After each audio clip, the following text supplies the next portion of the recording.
Hi, in this video, we will take a look at how to set up events on specific dates or services that do not have a regular weekly schedule. Let's unfold the time settings menu to navigate to the settings we want to adjust. If you would like to adjust the availability of a specific service, provider, or class, you can go to the respective menu and switch to the special days schedule. Please note that in case of services and providers, their availability has to overlap in order for booking slots to be available. Considering this, in most cases you can set up the special days just for the service and keep the provider set up to weekly availability or vice versa.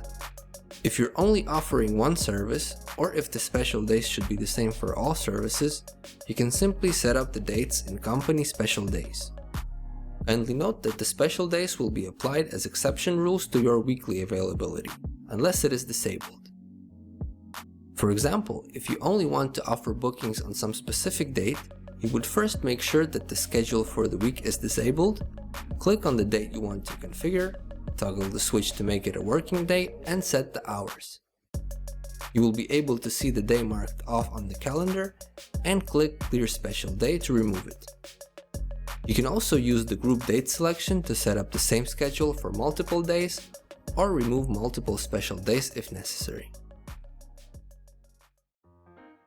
If you found this video helpful, you can subscribe to our YouTube channel as well as follow our social media pages below. Thank you for choosing SimplyBook.me.